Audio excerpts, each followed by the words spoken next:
people, by the people. For the culture.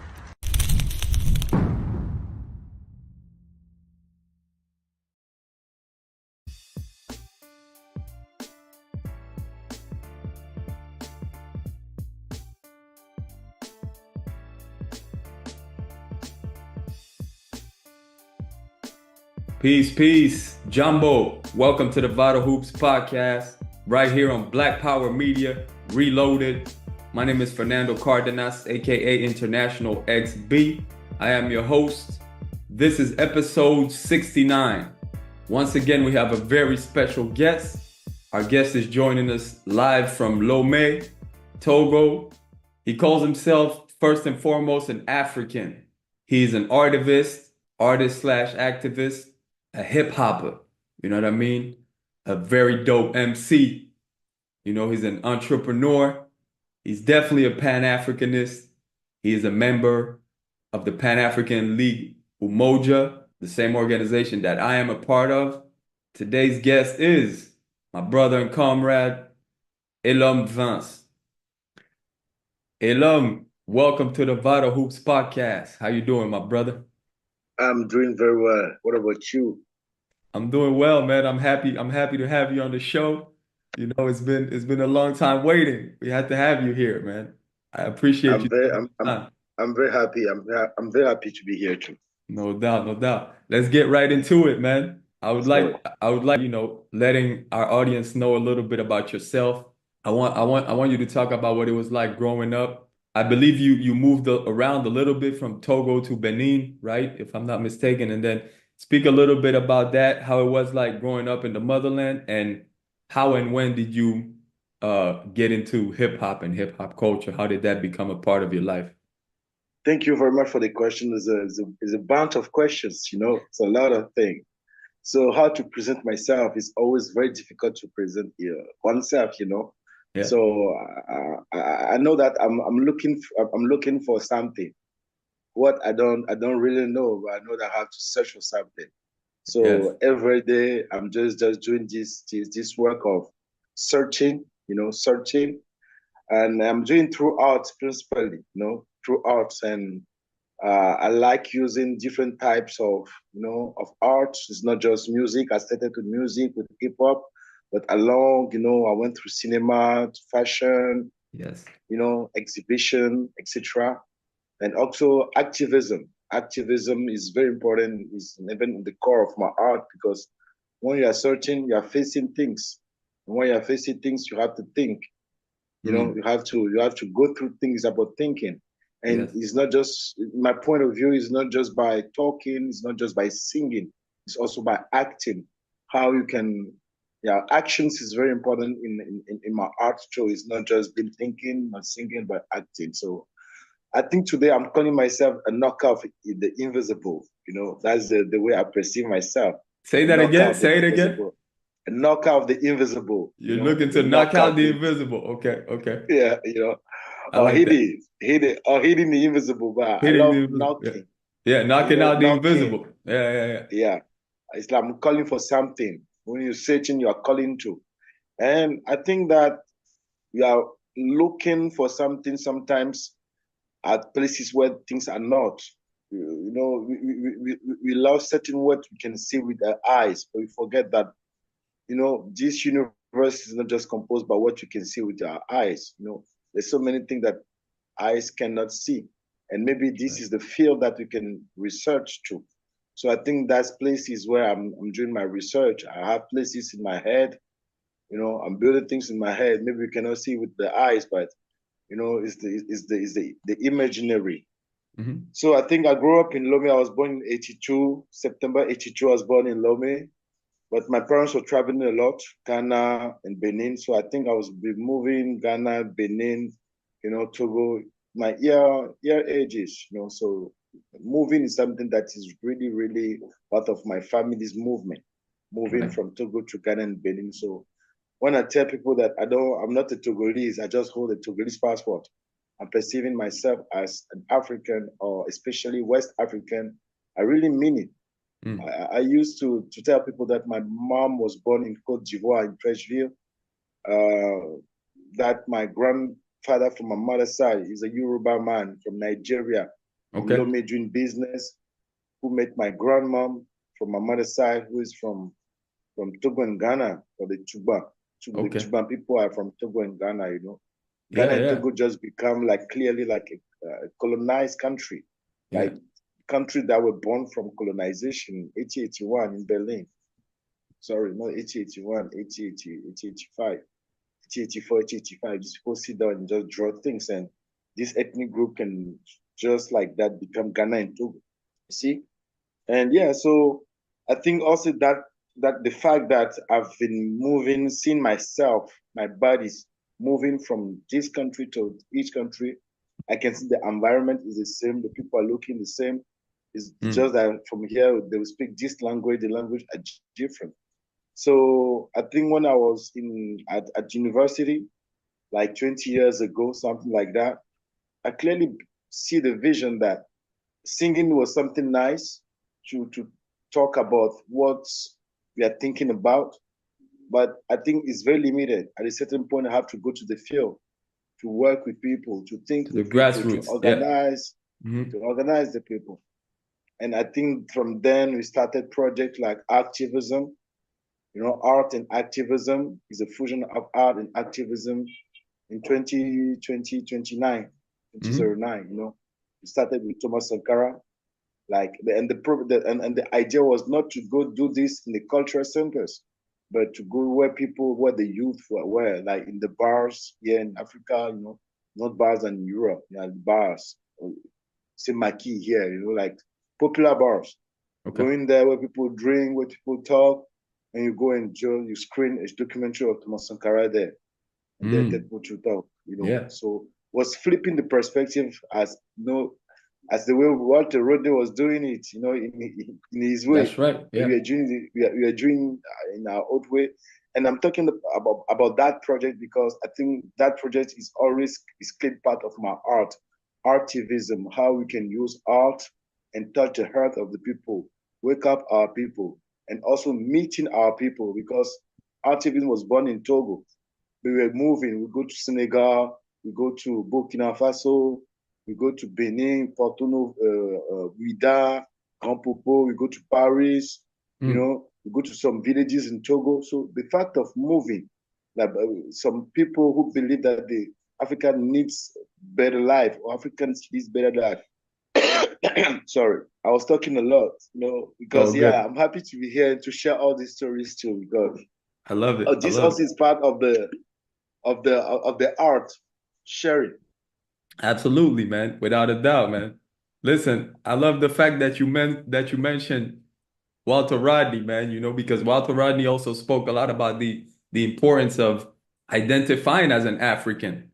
And that's what you're talking about also when you say, you know, I might have, you know, Togolese papers, but I understand that, you know, the Europeans drew these borders, you know, to divide us. Clearly, you see. So activism art is the part of what I'm very proud of as achievement. So from 29 to 2023, last year was 30 September, that we celebrated in Paris where she was murdered. So so moving a lot, and we have a lot of also activities like Ciné Reflex and Feuille Papier, which activities we're doing in collaboration with Ligue Panafrican UMOJA, which is an organization in which, you know, I'm part of that organization. We are representing that organization in Togo, and those are the activities we'll be doing. So Ciné Reflex is about screening movies or documentaries and have a talk around. And Feuille Papier is like a leaf and a book. You know, in French is a way of talking about the plants and the books. Okay. You know that trees come. You know that books come from trees. You know. Yeah. And you know that the Western knowledge is, I think people can just write in books, but African knowledge, there's something you cannot write in books. They're in the plants. You know, it's another way of learning. People give you plants. You have the exoteric aspect of plants. You also the esoteric aspect of plants. So mystic man things, you know. to know our plans, not just what's good for the body, but also what's good for the soul and the spirit. And Yes. having places like people can come and share their ideas, their knowledge about plants, but there are also books. Where things we're doing with with La Ligue Panafrican UMOJA, because we believe that we need to also reinvent how we share knowledge. You know, we cannot just go to classes like the Western way they're doing it. No. And each time you have an activity, we never sit down some people, you know, behind some people. It's just a kind of circle, just to put everybody on the same level of knowledge. That everybody has something to share, everybody have something to teach, you know, everybody have something to learn to. So briefly, this is that's the way it started. And I have like five solo projects. I do a lot with compilations, etc. But I used to tell that my first album was born, yeah, in 2010, Légitime Défense, you know. The second one was 2 years later, Analgésique. The third one was in 2015, Indigo. Okay. And then you have Amelga in 2020, and then you have Alton now. Yeah, So, we're gonna get into that. We're gonna get into that in a little bit. Talk to me about you know, growing up in Lomé and everything. When did you first start getting into hip hop, and who were some of the first artists that influenced you? You know, I was born in Lomé, but I grew up in two villages, you know. But these villages are very particular. They have the particularity of being villages in terms of infrastructure, less infrastructure when you get outside. But we parents were living in places, were living in neighborhoods whose look very urban, you know, very Urban. westernized. Yeah. Why? Because there were places where people were treating the phosphates, you know. So phosphate is like one of the, you know, Togolese wealth. You know, you have gold, you have diamond, but the phosphate is one of the best thing that Congolese can sell. So these people, my parents, my uncle especially, was working in this factory of phosphate, etc. So they have that kind of, yeah, let's say nice neighborhoods. You know, you have everything: the swimming pool, the basketball playground. You have everything as if you're almost like in Europe. You have everything. But around us, people have less because they are the villagers. People from the village, not working for the company. Yeah. You see? So I think that helped me to frame my vision of the world too, because I can get the TV, the swimming pool, the hot water from the tap, etc. But when I get out, I can see people going to the farm, singing old African songs, old African languages, not French. You see? So I think that shaped also my vision, my vision of the world. And it was in that context that I met hip hop in two times. The first time I was at home, where my uncle was playing 90 by Nature, hip hop, hooray, and that sound was very different from all the things that we were listening at home. Was not the rumba from Congo, was not Fela from Nigeria, was not the French song Francis Cabrel or Joe Dassin, was not that at all. Was not Nat King Cole, was not Bob Marley, was something different. The way he was hitting. So I said, what is this? You know, but my uncle, this uncle came back from the US, he brought it, it's not bad, the song, hip hop, I love it. You know? And the second time was at school. It spoke to you right away. It spoke to, the energy. It made my English was like, I don't even know what they're talking about in the song, just the energy. Hip hop, hooray, what's that? You know, what's that? Then a friend of mine was at school singing, you know, you have these festivities at the end of the year. And he came and doing a song of MC Solar. Qui sème le vent récolte le tempo. And that was close to what I was listening at home. I said, what you doing? What's that? Yeah. I said, it's rap. Rap, what's that? You see, that's the way I met hip hop. You know? Yeah, that's my first meeting with hip hop. And then, people were coming from holidays, was bringing cassettes, like this, and I connect to hip hop through the French hip hop from France, because that's the song that we have easily. Funky Family, Secteur A. Sector A, man. Big time. You see? Yeah, no doubt. Time Bomb, Oxmo Puccino, Pete Bacardi, all this, you know? Yeah. So it started like that. And first when you start, you are doing as those people. Yeah. Because the thing, those people. And one day I went to the studio. I went to the studio first. I used to say I went to the studio, but I think the first studio I went was in my room. I have 2 ready tapes where I put the beat here and I can record here. I started like that. And I said, wow, my voice. I don't like my voice. What's that? So you have to wait, do it again. And one day I recorded a song for a lady. I recorded a song for a love song. And my friends, I played to my friends. They say, wow, nice. And they take the cassette, the tape, and during the party, they put my song. I said, what are you doing? I was like, no, and they blocked me there and said, don't go listen to the song today. And that was the first time people also hear my song. Say, oh, they love it, you have a talent. Yeah, but then you go one day, you got the money, you go to a real studio. Yeah. But I used to say that I thought I start music from the womb of my mom. This is what I really believe. Okay. This is what I believe. I can tell that story like facts, but inside of me, I know there was something that moved me that is close to the energy of hip hop. I won't call it hip hop per se, but that's close to that energy of hip hop. When I say energy of hip hop, is that energy of struggle, the energy of trying to do something better, the energy of something to how you can grab the beauty, even, in something very, very, very sad, something very, very ugly.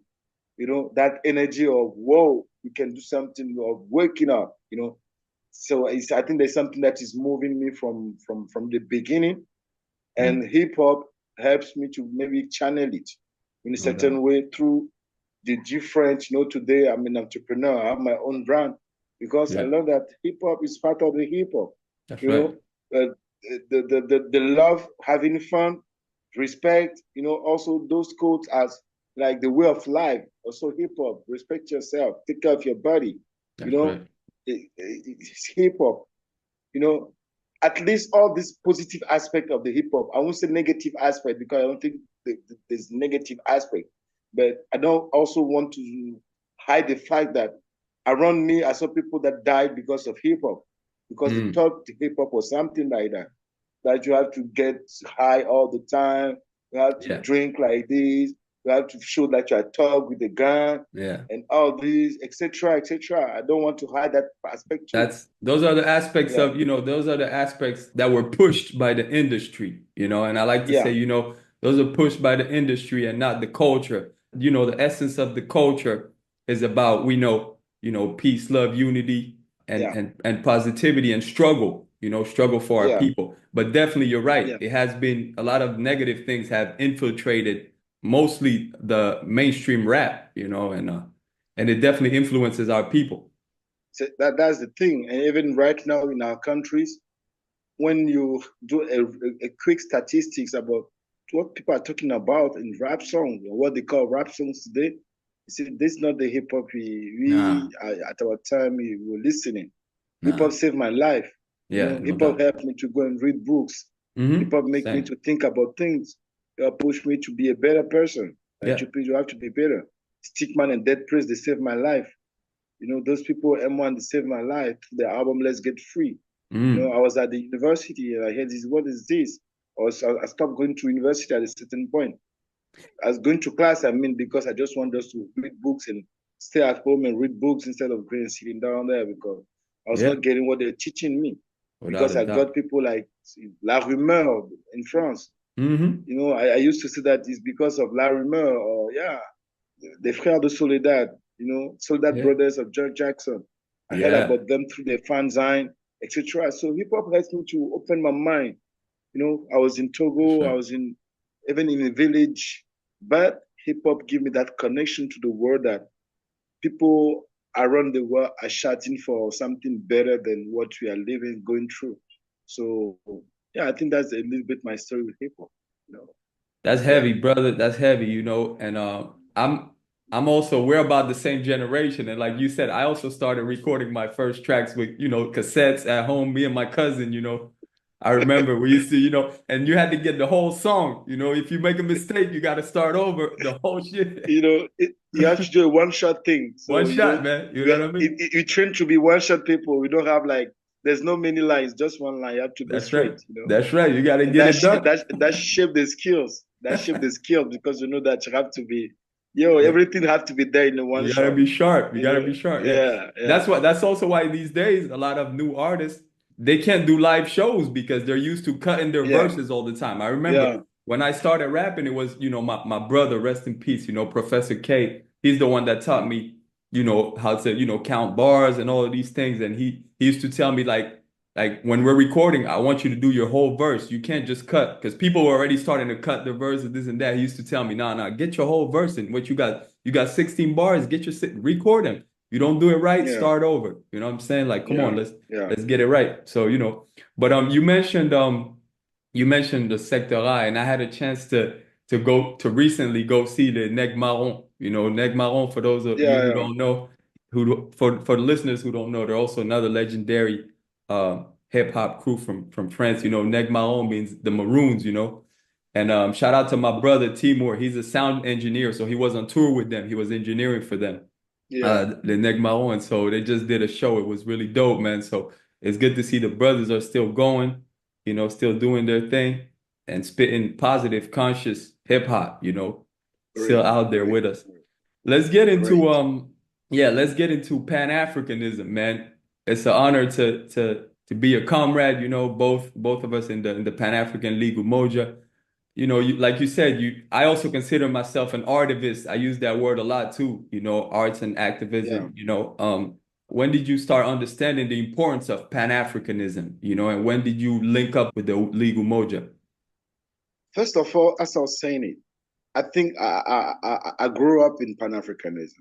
My grandma was speaking many languages, for instance, Mhm. African languages. She speaks very difficultly French, but she can speak Twi Ghana language from Ashanti region. She can speak Ewe, Mm. She can speak Fon from Benin, you know. And she was a trader. She was traveling also a lot to Nigeria, to Cote d'Ivoire, to Lomé, to Ghana, etc. And sometimes you're following them. I'm talking about my mom.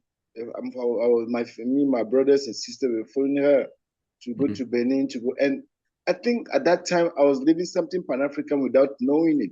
Right. Because each time you're crossing the borders, you can see that, okay, now you're getting out of Togo, we're going to Ghana. And we're not taking plane, we're taking taxis. It was not even our own cars. So we're sitting down with other people. People can speak from this language to Hausa, to shifting because Nigeria were going to Ghana. So movement Mhm. of the people. You see, that movement of the people, for me, that's the real Pan-Africanism. Then the word Right. itself, it was also through hip hop because I have a friend who loved hip hop at that time. He has the magazine like Groove, Mhm. etc. I love hip hop, basketball too, Saint Major. So we became friends because Vogue. We exchanging all these things. And one day we were talking about, I don't know. I think that time I was doing international relations at university. And we were talking about World Bank, etc. And we were having that political discussion. And he said, my uncle has a book. I think that will interest you. And that was the book of Kwame Nkrumah, Africa Mhm. Must Unite. I said, you really? Yeah, I said, yeah, I can go and take it. If I ask him, he said no. So even that book is not some book that was, that was book that somebody he went and stole it from his uncle library or something Okay. like that and gave it to me. And I read it and I think that book shocked me. I was shocked because I think it was giving the answers to the question that my professors at university was not giving to me. My professor was telling me that the world is like this, like this, like this. And if you want to survive, you need to have to stay at this, till this. No. I was thinking that they can give out tools to get free. They can give out tools to be independent. There This can be a university was not different giving world. out. You see, that Yeah. was not there. Mm. And I think that also made me closer to Pan-Africanism. Yeah. And I think my link to the league is also very close by someone, Amzat Boukari-Yabara, because in Paris, President. Yeah. the president is somebody that I really respect. Mhm. I really, really respect. You cannot talk about an organization. You cannot just centralize an organization around a person. No, but the way a person behave and believe can also influence how the organization is. And For I sure. think through Amzat, I saw that let's say, that level of conscience and wisdom that I think some of our leaders are lacking sometimes. And I met him in Paris at La Maison de l'Afrique, David Gakonzi at that time. You know, Montbert Mutualité near Présence Africaine. You know, we had those people, they had that place at that time, that venue, Maison de l'Afrique. And there was something about Walter Rodney. So I was there, I was waiting for a friend who came late. So I just get the end of the documentary and the end of the discussion. But I really love the, in front you said that again, the way the guy was, like that young guy, you know, asking quietly to questions that his elders was asking him. And he was hip hop. He is a hip hop to this day. You see? And I say, yeah, this is the guy. Yeah. So after that, I met him. I say, yeah, I think we can do things together. This is who I am. I'm doing this. And we met. And Amzat, on the project Artivist, he became central. He became like our water road there. He became like the historian, the guy who's the wise guy, the wise and knowledgeable guy following us youth, trying to change things, trying to understand things. So that kind of energy, mixing this old energy with new energies, hot energies with cold energies, you know, and that became central. And his book on Panafricanism, Africa Unites, Ministry of Panafricanism. Yeah, I think there's a link in between all those things. Amzat is from Benin and Martinique. I was in Benin those days when I was thinking really about those. I was not in Togo too. My university was mainly in Benin, you know. So it's also in a different environment, you see. So yeah, I think hip hop is a vessel today. Yeah. Art and activism are central in my work, and Pan-Africanism is one of the goals to human being dignity. Because at the end of the day, this is what we are talking about. You know, the human being dignity, either black, white, green, blue, you know, human being dignity. But the thing is, we are coming from Africa. We have a heavy history about, you know, slavery, colonization, all things still going on. You know, and we need also to fight from where we are. And right now, I'm in Lomé. I'm not in Canada. I'm not in Groenland. I'm not in Spain. I'm in Togo. I was born here. I'm in West Africa, and I'm just trying through my art to also not find solutions, but I think ask right questions. You know, I want to, as an artist, I want to question my society, asking the right questions, and I leave everybody to think together to find a solution. I don't pretend to have the solution. I dare to think. I dare to think and to push my people to think. To think that we can do better. You know, that's my job as an artist, to move my people. And this is what I'm trying to do throughout an activism, Pan-Africanism, and all the ism. But at the end of the day, it's like human being, you know. That's right. Yeah, no doubt. I agree with you, my brother. You know, Pan-Africanism is about humanity, man. It's about finding our true humanity as African people, you know, that we are, you know. But I agree with you, man, you know, and you mentioned Amzat. I want to shout out to Amzat Boukari-Yabara, you know, the president of our organization. Definitely a great brother. And a lot of people don't know, but like you said, he's definitely hip hop, man. Hip hop is a huge part of him and who he is. And so that is also why I connected a lot with him as well. And, you know, for those of you who haven't seen it yet, he is on Vital Hoops, episode number 22. Amzat is on. So I'm going to put the link down in the description also so you can check out the episode we did with Amzat. I want to ask you about Asrafo Records. Okay, that's the label you started. Tell me about that, and also Asrafo Bawu, right? You got your clothing going on, which I seen is beautiful, and I need to get in with that, man. I gotta be rocking my Asrafo. You have to organize that. That. You know? Let's organize maybe a kind of shooting. I can sell some clothes, a shooting or something like that. For sure, let's do that. I'm ready, man. And then for sure. But talk to me about how that all started. You know. Wow, long stories, but make it short. What Asrafo means? Asrafo is a ewe. No, people say ewe, but we don't say ewe. It's ewe. That's the real thing. Ewe. You know, it's a language that is speaking in Togo, Ghana, and Benin. Asrafo means warriors. Warriors. Asrafo. Okay. It's the Warriors. When I was a little kid in the 90s, there was also this movement for democracy in West Africa, 89, the fall of the Berlin Wall, and the democracy things was coming in Africa in the 19s, you have a lot of bloodshed, a lot of coup d'etat, a lot of things that want to change the system. And at that time, the military was perceived, and a little bit is still, as the enemy of the population, because the regime those days were using the army, not even the police or the gendarmerie. I'm talking about the army, to control the people, own people. And I don't know if that was a true story or was in my mind, or I think I heard it somewhere. There's the Asrafo, who are the warriors, traditional warriors, was coming in Lome, and they have like magic powers. And when they talk to the soldiers, the military, the earth swallow the military, and when they come, they cut the head, Bulekai. Of course, man. Kupete Bulekai.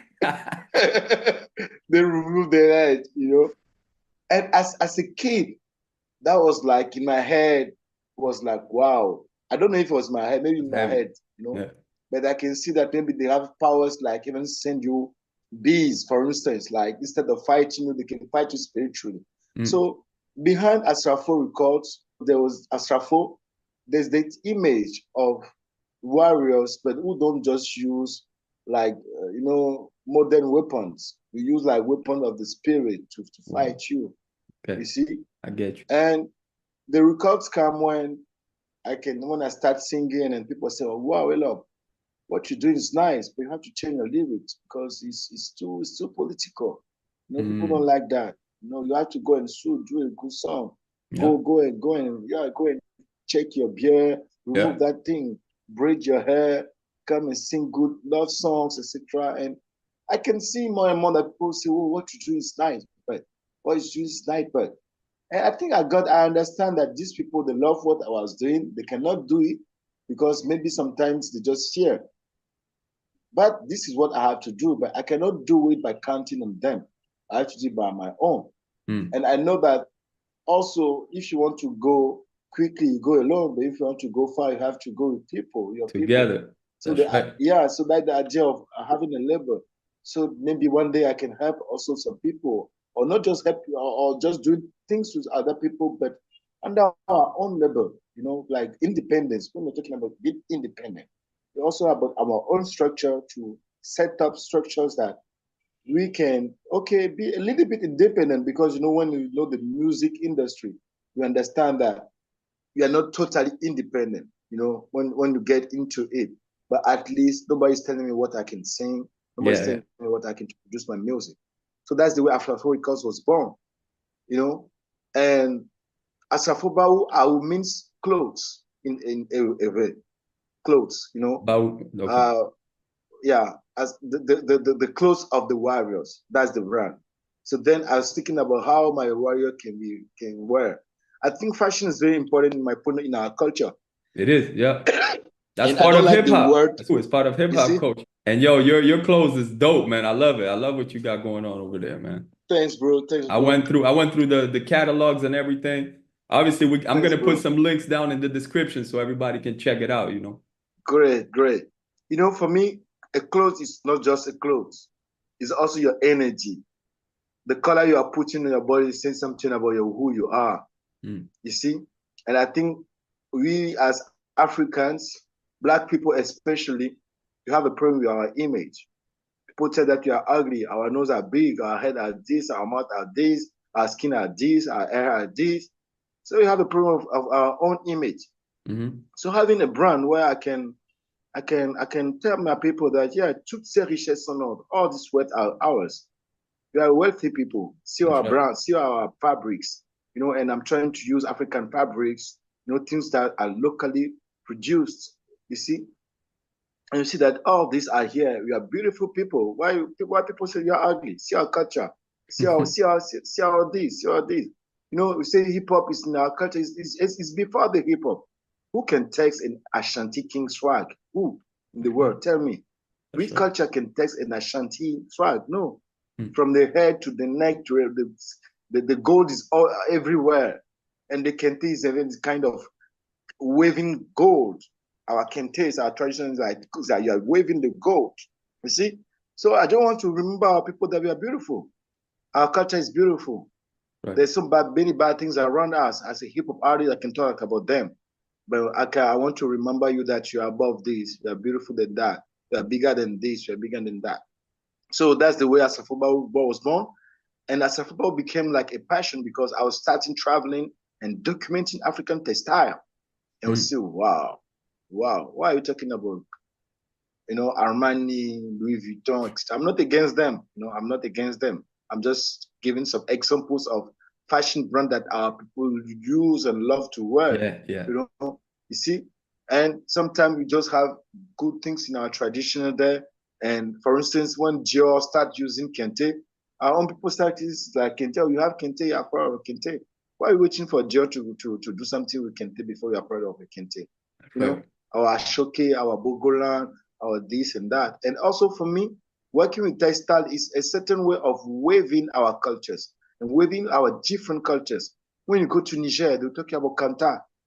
Kanta is almost the same as Kente. So even in the word that you are using for textile, there's connection. That's Panafricanism too. And we need also to dig the thing at that side. Share on that job works a lot on the similarities of our languages. But I think that research will have to continue. When you ask me, your first question, who I am, I say I'm a researcher. I'm looking for something. That's right. And through the art, things comes to me because when you're looking for something, the things also is looking for you. You see, this is what I believe. Yeah, this is what I believe. So that's the way it come out. And yeah, big things. I'm on the way. We are working a lot. You see my eyes. I've not slept the last 7 days. Putting in that I've been work, working on something very powerful that's coming next year.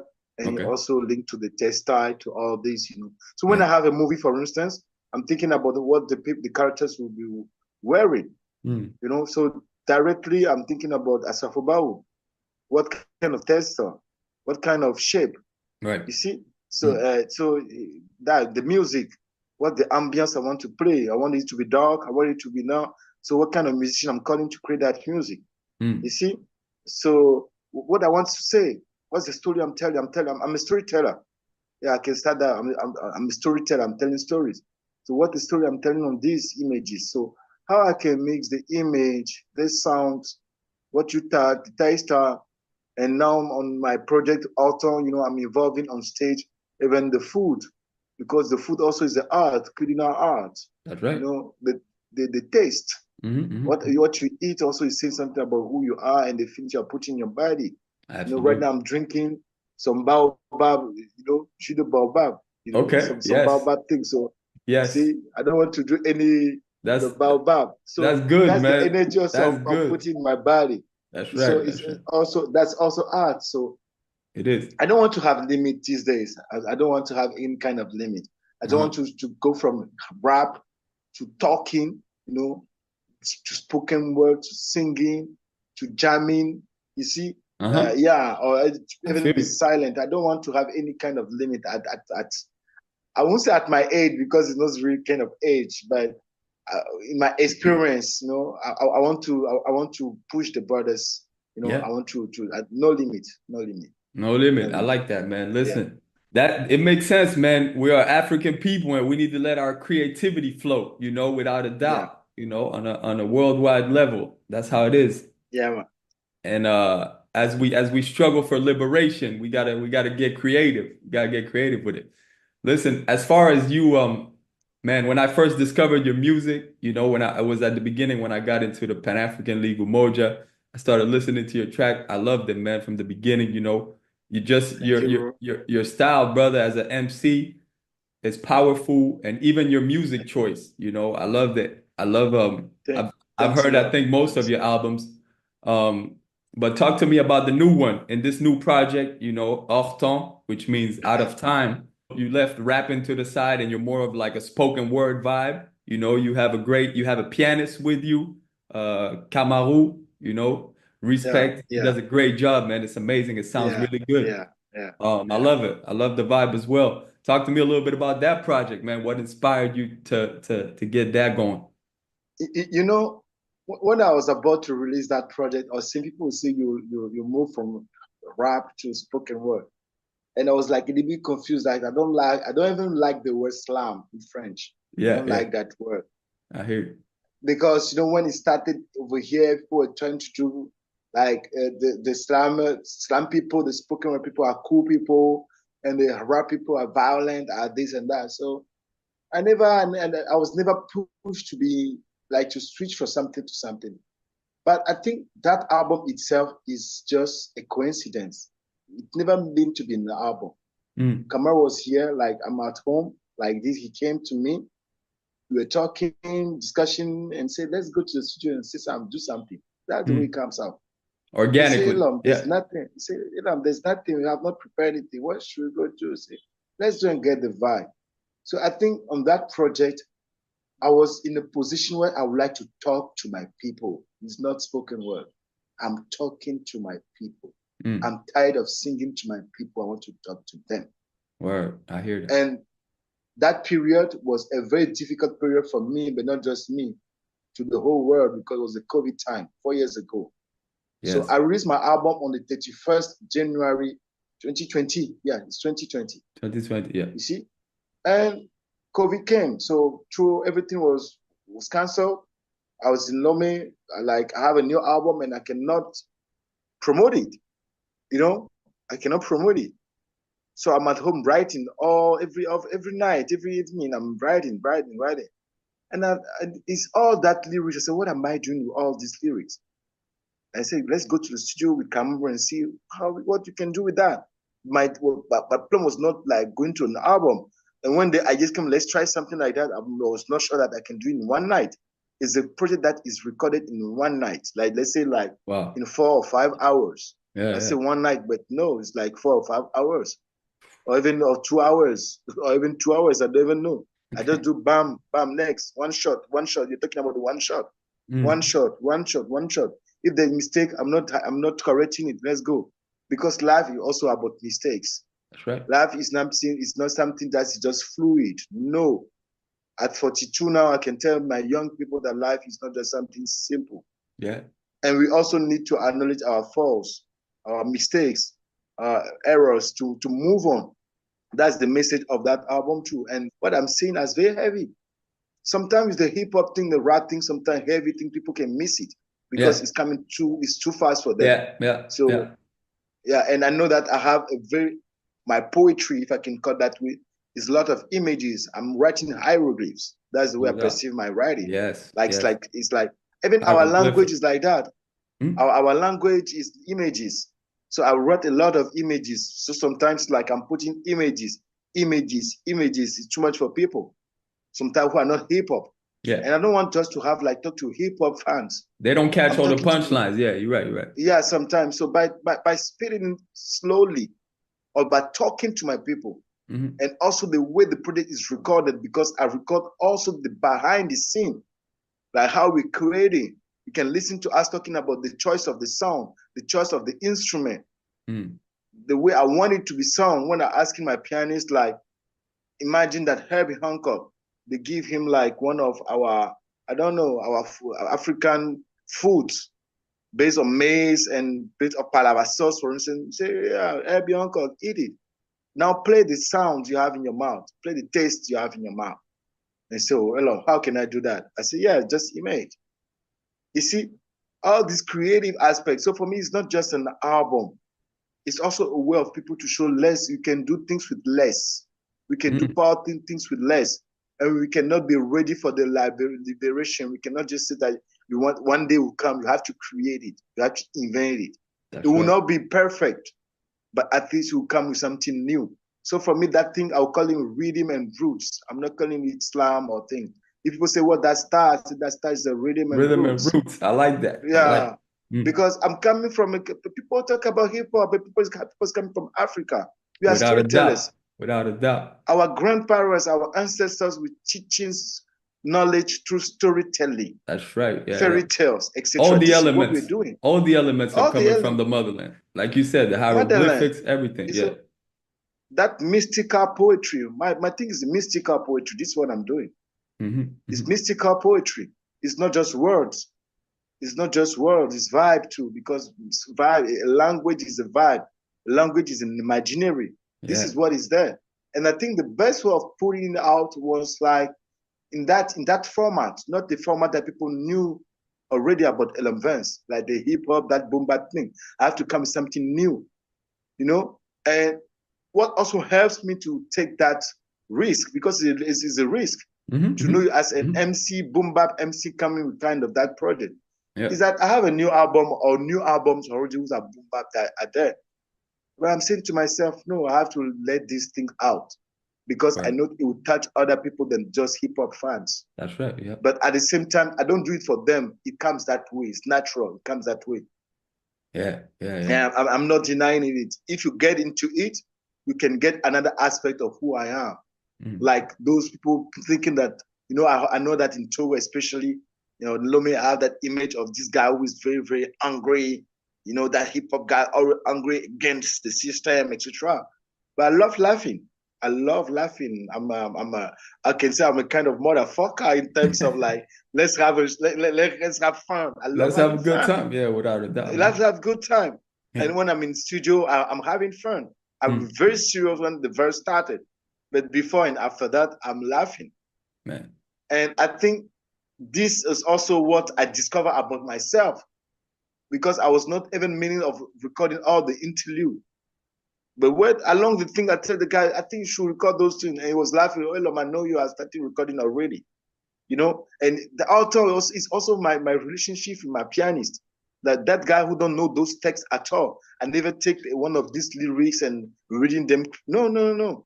I was reading them for the first time in the studio, and I was interpreting them for the first and last time on recording at the same time. And this pianist, I'll just say, I want this one like that.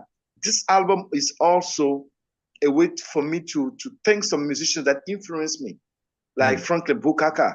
You know, when they're talking about activists, for me, Franklin Boukaka was one of the first activists that Congolese were singing Le Bûcheron, and also the way he was killed in Congo because of his Panafricanism. I'm talking about Archishep, I'm talking about Youssef Latif, Bob Marley, Nina Simone. You know, there's things to all these people like Camino Domato. There was a song written by, I think, Agostino de Neto, singing by, you know, la la la la la la. You know, that was not the version on the project. But when I'm doing it in live now, that's the song that I'm playing. Because the day I'm writing that song, that text, that lyrics, that was the song that was playing like in kind of trance, like the same song was going, Camino Domato. So when I'm doing on stage now, I say, I want that, la la la. You see, so autumn for me is autumn, is out of time. It's the way nobody knows Elom. It's just a kind of, I'm like, I just giving my ID card to my people. This is who I am. Take it. Then we can continue next album with hip hop again. But before, we need to sit down and talk. I love That's my 5th album. We need to sit down and talk, my people. We cannot continue this way. We cannot pretend that you're listening to my music and you're behaving that way. No. Me, myself, I cannot pretend singing what I'm singing and behaving this way. No, I have to change it, because you are not all perfect. But once you realize that you are on the wrong way, you have to come on the right way. Because it's easy to critique. It's easy to say you have to change things. But we need also to acknowledge change in our life, that anything is not permanent. Even Elom can come with an album like that who is not hip. It's hip hop. It's hip hop. It's still hip hop. Exactly. That's what it is. It's still hip hop because there's punchline there. I can rap the same thing. I just say them on the piano. But because I learned through my experience in life that heavy things are said with some kind of sweetness. If the thing is heavy, you have to carry it very, very carefully. You cannot carry something heavy like, no, you break your bones. You have to find a way of pushing it or putting it. So there's heavy words, heavy emotions, and the only instrument that I was thinking about to experiment that journey with me was the piano. The piano, yeah. Because of the way it sounds, you know. So it's a play that I really love. And yeah, that I'm ready to experience on stage. I played already in Paris, in Geneva, in Belgium. And I'm working on the African tour, at least West African tour. You know, at least Togo, Ghana, and Benin to start. And you see, I'm not in a rush. It's all time. I'm taking my time to do it. That's right. Yo, it's a beautiful thing, man. And I appreciate you for doing it, man. You know, it's very inspiring. And this conversation right here is inspiring to me, brother. I appreciate it, man. Thank you, bro. No doubt. I want to ask you this question. If you could have a word with any independent artist that calls himself like we do, an artivist, you know, and what advice would you give him, you know, to keep going and keep pushing, you know, that radical side, you know, to keep pushing the struggle, you know, and to keep being authentic and still being able to do what they love to do at the same time? Because, you know, some people, they get discouraged, like you said. The whole thing where they tell you, oh, you have to change because, you know, you won't be able to sell records and all of this and your stuff is too hardcore and all of that. What, if you have some words you could give as far as that? Don't betray yourself. Don't betray yourself. If you betray yourself, you allow other people to betray you. Don't betray your art. Be authentic. Be you. You are unique. You have to cultivate your uniqueness. And cultivating your uniqueness is not by thinking a lot. See who you are. See yourself. See yourself in the mirror. See who you are. And don't forget that the music you are doing can poison the people or can uplift them. That's your responsibility that you have as an artist. You can poison people or we can uplift them. So those will be my words. I appreciate it. Thank you, my brother. Thank you. That's deep. That's deep. Couple more little questions I wanted to ask you. First of all, you know, with the Pan-African League, we've also been working on Panaf Hip Hop, you know, and you were actually on our live session, Panaf Hip Hop Live, number 2, where we spoke about the Declaration of Peace. And so I'm gonna put down in the description as well for people who check it out. People who, you know, understand French can check that out.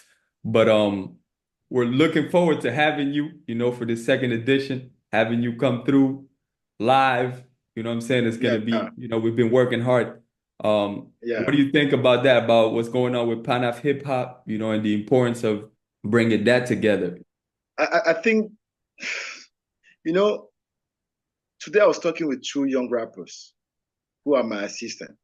And one of them is a guy from the streets. Like, he's selling things in the streets. The other guy is a guy who came from Libya.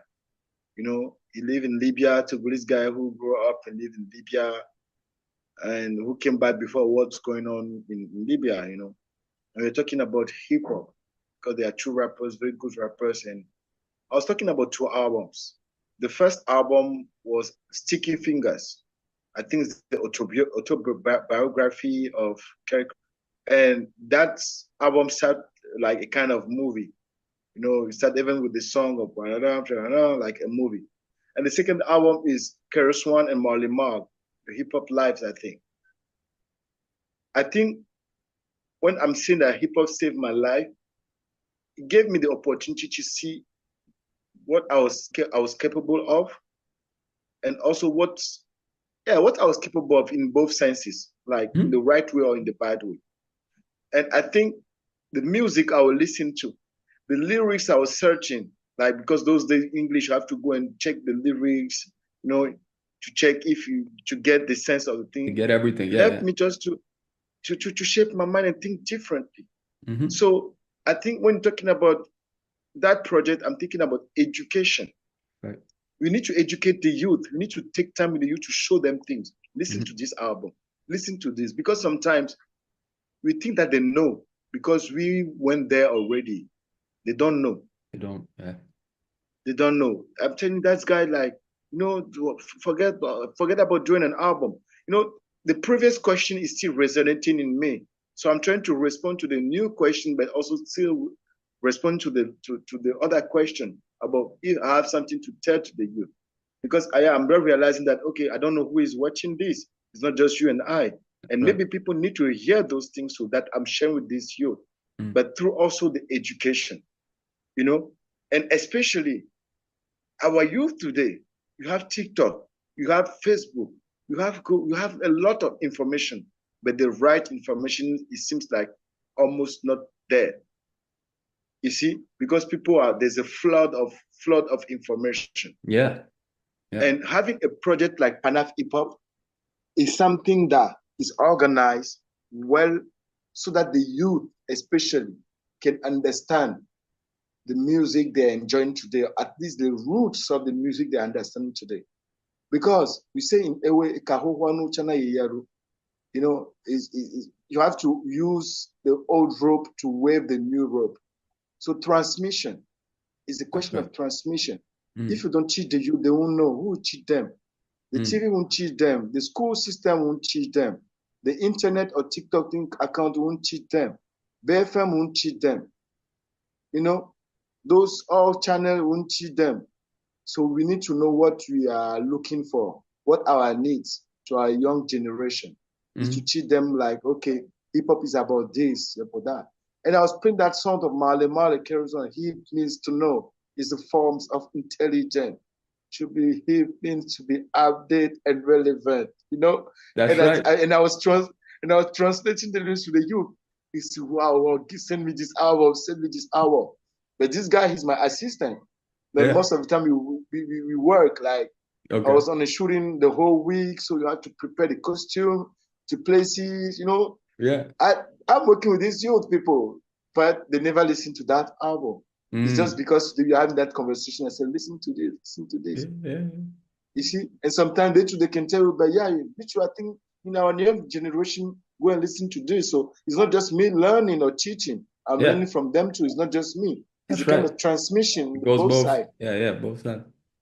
So I think it's a very nice project that I hope can be can get more bigger. You know, not just in Paris, a big festival. I saw it like a big Pan-African festival. So, we need to think big too. We're gonna make it happen. Yeah, we're gonna make it happen, man. Together. Thinking big, and aesthetic. Last time we were talking about the aesthetics, what we are doing too. You know, when I'm thinking about big, it's not just big in terms of number of people following. It's big in terms of the vision, of the beauty, big in terms of the energy that you feel is, this is something. This is something.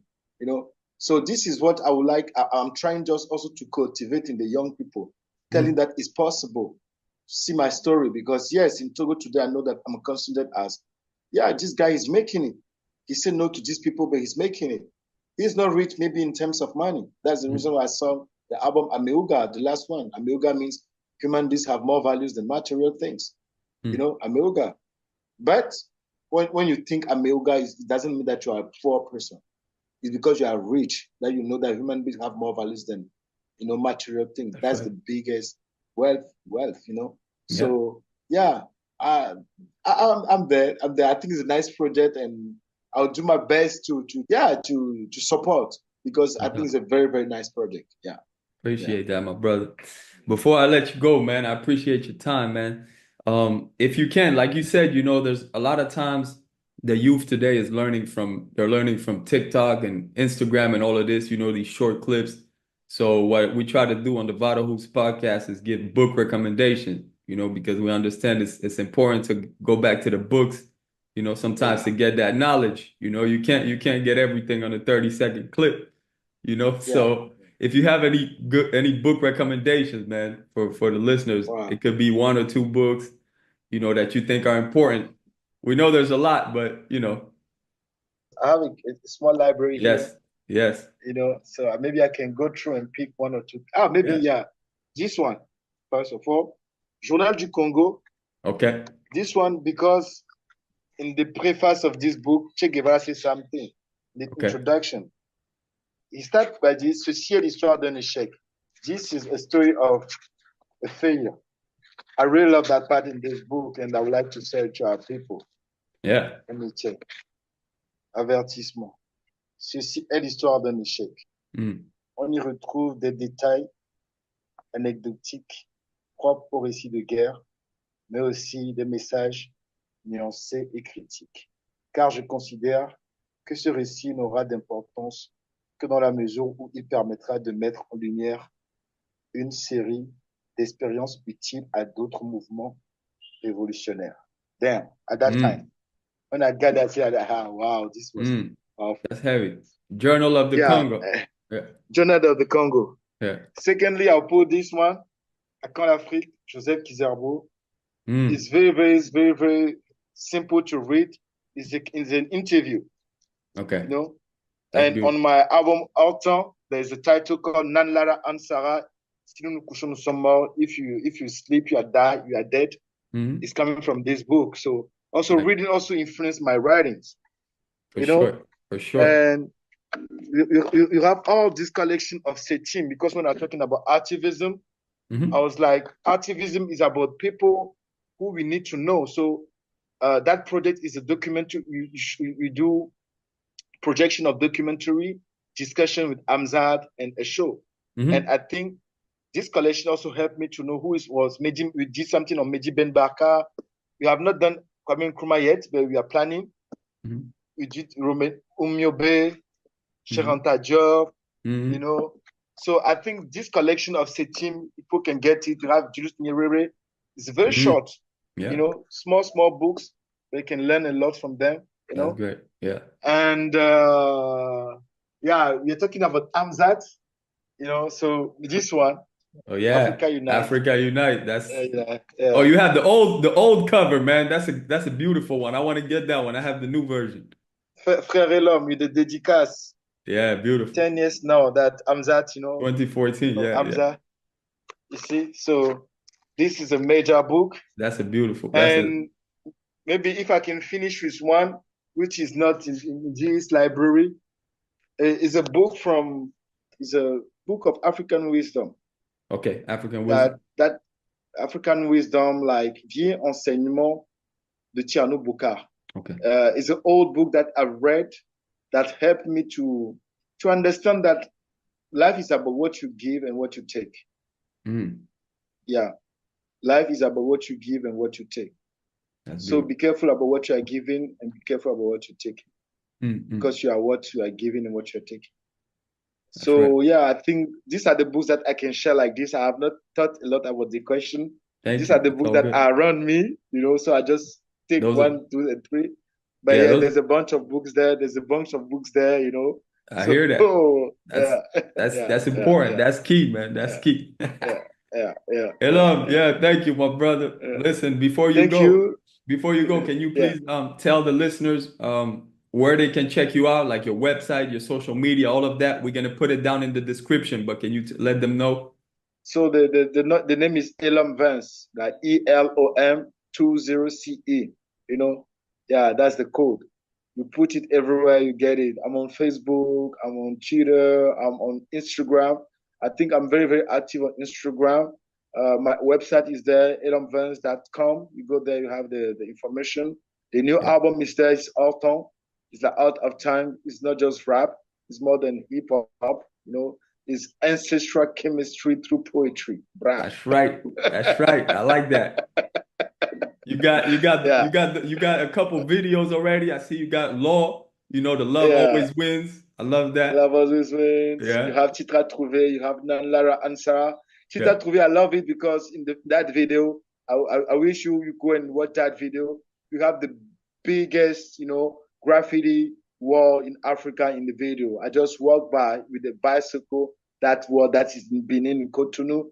So it's also my way of promoting hip hop, because when you are talking about graffiti, it's also hieroglyphs that you are still using in ancient time on our walls.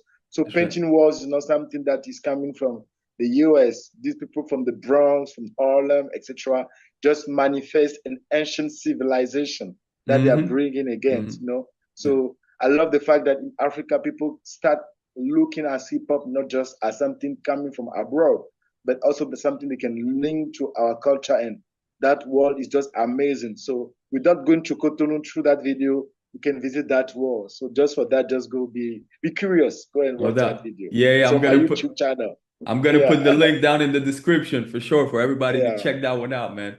Elom, asante sana, my brother. Asante sana to you. I appreciate you. I appreciate what you're doing. You two are inspiring me, bro. But that's something we talk later. Maybe next time I'm the one who will host you in the TV show or the radio show, so be ready. Let's do it, man. Yeah, man. Okay, yeah. Uhuru, Okay. my brother. I Uhuru. appreciate you. Uhuru, UMOJA. Yes. UMOJA. Yes. Peace.